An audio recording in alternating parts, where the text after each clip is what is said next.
بسم اللہ الرحمن الرحیم۔ السلام علیکم ورحمۃ اللہ وبرکاتہ۔ شوہروں سے اپنی باتیں منوانے کا طریقہ۔ میاں بیوی میں محبت کے لیے کیا کرنا چاہیے؟ شوہر سے ایک خواہش اور اپنی ضروریات کا منظور کرا لینا اور اپنی بات منوا لینا، یہ عورت کی عقل مندی اور معاملہ فہمی پر منحصر ہے۔ وقت اور موقع دیکھ کر طریقہ سے بات چھیڑنی چاہیے۔ عورت کی ظاہری خوبصورتی اور بناؤ سنگھار مردوں کے کمزور جذبات کو تو ابھار سکتا ہے، لیکن مردوں کے دلوں میں یہ چیز کوئی وقت پیدا نہیں کر سکتی۔ شیریں زبان ایک ایسی طاقت ہے جس سے ہر عورت کو مسلح ہو جانا چاہیے۔ تابع داری تسخیر کا دوسرا ہتھیار ہے۔ شوہر کو قابو میں کرنے کے لیے سب سے بڑا راز اس کی رضا جوئی ہے۔ پس جو عورت خاوند سے کڑوی بات نہیں کرتی، اس کی تابع داری کرتی ہے، اس کی ہر خواہش کو اپنی خوشی سمجھتی ہے، وہ آہستہ آہستہ وحشی سے وحشی شوہر کو بھی مٹھی میں بند کرنے میں کامیاب ہو جاتی ہے۔ جس گھر میں بات بات پر لڑائی ہوتی ہے، وہاں اگر اس نسخہ کو استعمال کیا جائے تو حیرت انگیز تبدیلی نظر آئے گی۔ شوہر اگر گھر میں کوئی چیز لائے، مثلاً پھل، مٹھائی، کپڑا وغیرہ، تو دیکھتے ہی خوشی کا اظہار کرنا چاہیے، اس کی قدر کرنی چاہیے۔ بعض عورتیں ان چیزوں میں ہزار عیب نکال دیتی ہیں۔ ایسی باتیں شوہر کو رنج پہنچانے کے سوا کچھ فائدہ نہیں پہنچا سکتی۔ ایک عورت کیسی ہی خوبصورت اور نیک سیرت کیوں نہ ہو، لیکن اس کی یہ خوبیاں بالکل بیکار ہیں اگر وہ شوہر کی مزاج داں نہیں ہے۔ جب تک بیوی کو یہ معلوم نہ ہو کہ اس کا شوہر کن چیزوں کو پسند اور کن باتوں کو ناپسند کرتا ہے، اس وقت تک وہ اسے کس طرح خوش کر سکتی ہے؟ جب تمہیں شوہر سے کوئی فرمائش کرنی ہو یا کوئی غیر معمولی بات کہنی ہو تو سوچے سمجھے بغیر گفتگو شروع نہ کرو۔ پہلے اپنے دل میں سوال و جواب کا سلسلہ قائم کرو۔ مثلاً غور کرو کہ اگر تم یہ بات کہو گی تو شوہر اس کا کیا جواب دے گا۔ بس پہلے سے ایسی مدلل اور مؤثر سوچ رکھو کہ تم اپنے مقصد میں کامیاب ہو سکو۔ اگر بیوی شوہر کی فطرت اور عادت سے پوری واقفیت رکھتی ہے تو سوال سے پہلے شوہر کا صحیح جواب اس کے ذہن میں آ سکتا ہے، اور پھر اس کا جواب الجواب وہ سوچ سکتی ہے۔ ایک تیز فہم بیوی بخوبی فیصلہ کر سکتی ہے کہ جب وہ کوئی بات اپنے شوہر سے کہے گی تو جواب میں وہ انکار کرے گا یا اقرار۔ اگر انکار کرے تو وہ کیوں کر اسے اقرار پر مجبور کر سکتی ہے۔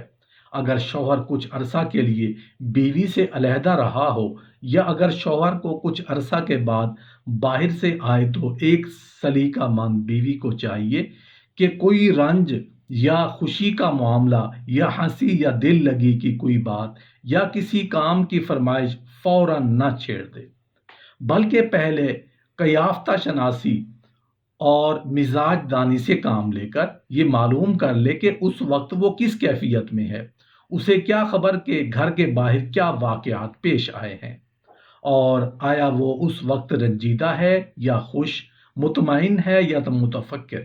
بے وقوف عورتیں ان باتوں کی پرواہ نہ کرنے سے نہ صرف شوہر کی نظر میں سبک ہو جاتی ہیں بلکہ ان کی زندگی بھی بے تکلف رہتی ہے۔ اگر میاں بیوی میں باہم کسی بات پر کشمکش پیدا ہو جاتی ہے تو جب تک اس کا اثر باقی رہتا ہے انہیں کسی بات میں لطف نہیں آتا۔ شوہر کی نسبت بیوی کو ان واقعات سے زیادہ متاثر ہونا پڑتا ہے۔ شادی شدہ زندگی کو خوشگوار بنانے کے لیے عورت کو تحمل سے کام لینا چاہیے اور ایک دوسرے کی غلطیوں کو نظر انداز کر دینا چاہیے، کیونکہ غلطیوں پر نکتہ چینی کی وجہ سے حالات بد سے بدتر ہوتے چلے جاتے ہیں۔ عورتیں فطراً شکنی مزاج ہوتی ہیں۔ وہ اپنے شوہروں کی غیر معمولی مصروفیت یا کسی اور وجہ سے یہ سمجھ بیٹھتی ہیں کہ ان کا شوہر کسی اور سے محبت کرنے لگا ہے۔ یہ شک و شبہ عورتوں کی زندگی کو بے مزہ کر دیتا ہے اور خوشگوار زندگی میں ناگواری کی فضا پیدا ہو جاتی ہے۔ عورت اور مرد کی زندگی کو ناخوشگوار بنانے والی ایک چیز ناشکراپن ہے۔ دونوں کو ایک دوسرے کے ذریعے سے جو راحتیں حاصل ہوتی ہیں وہ ایک ساتھ رہتے ہوئے ان کو بھول جاتے ہیں۔ مرد کو اگر شادی کے بعد گھریلو زندگی کا آرام حاصل ہوتا ہے تو عورت کو راحت کے جملہ سامان میسر آتے ہیں، اسے ایک قسم کی خود مختاری سی حاصل ہو جاتی ہے، لیکن دونوں ہی ساتھ رہتے رہتے ان سکھوں کو بھول جاتے ہیں جو شادی شدہ زندگی سے حاصل ہوئے ہیں، بلکہ شکایتوں پر اتر آتے ہیں، جس سے شادی شدہ زندگی میں الجھنیں پیدا ہو جاتی ہیں۔ ازدواجی زندگی بڑی ہی نازک چیز ہے۔ اگر تاریک پہلوؤں پر نظر رکھی جائے تو زندگی خراب ہوتی چلی جائے گی، اور روشن پہلوؤں پر غور کیا جائے تو ازدواجی زندگی بھی روشن اور درخشاں بن جائے گی۔ اس لیے ضروری ہے کہ میاں بیوی دونوں ہی ازدواجی زندگی کو خوشگوار بنانے کی کوشش کریں۔ یہ بات بھی نہیں بھولنی چاہیے کہ غریبی کی خوشگوار زندگی کی امارات کی چپکلشوں سے بھری ہوئی زندگی سے ہزار درجہ بہتر ہے۔ نئی شادی شدہ لڑکیوں کی یہ بات ہمیشہ پیش نظر رکھنی چاہیے کہ شادی زندگی کی عشق بازی یا رنگین بازی کا نام نہیں ہے، بلکہ شادی شدہ زندگی حقائق پر مبنی ہے۔ جو میاں بیوی جتنے زیادہ حقائق کے پہلوؤں پر غور کرتے ہیں ان کی زندگیاں اتنی ہی کامیاب ثابت ہوتی ہیں، اور جو میاں بیوی سائنما فلمی جیسی رنگین زندگیوں کی تلاش میں رہتے ہیں ان کی زندگی آگے چل کر ناکام ہو جاتی ہے۔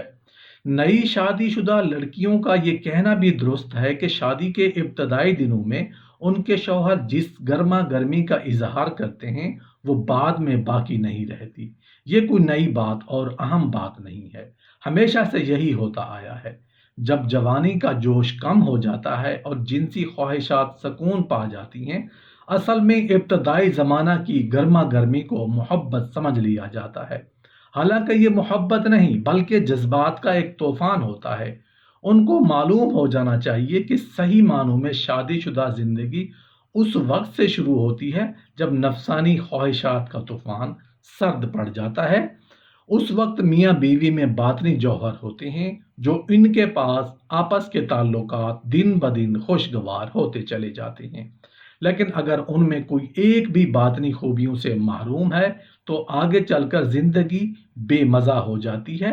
عورت کی ظاہری خوبصورتی اور بناؤ سنگار مردوں کے کمزور جذبات کو تو ابھار سکتا ہے، لیکن مردوں کے دلوں میں یہ چیز کوئی وقعت نہیں کر سکتی۔ اس لیے آج کل کی فیشن زدہ عورتوں کا کہنا ہے جتنی ظاہری حسن کو نکھارنے کی وہ کوشش کرتی ہیں اتنی ان کی حوصلہ افزائی نہیں ہوتی۔ اگر اس سے نصف کوشش وہ باطنی خوبیاں پیدا کرنے کے لیے کریں تو ان کو نہ صرف شوہروں کی نظر میں بلکہ سارے خاندان میں بڑی عزت اور عظمت حاصل ہو سکتی ہے۔ جوان عورتیں اور لڑکیاں آرائش کریں لیکن سرے بازار حسن کی نمائش نہ کریں۔ سرے بازار بن سنور کر جانا شریف عورتوں کا کام نہیں ہے۔ ہر شریف لڑکی اور عورت کو حق المقدور اس چیز سے بچنا چاہیے جو عورت خاوند کی خدمت اور تابعداری میں مسرت محسوس کرتی ہوگی، خاوند کی خوشی کو اپنی خوشی سمجھتی ہوگی۔ اگر عورت خادم بنے گی تو یقیناً وہ اپنے شوہر کو بھی خادم بنا سکے گی۔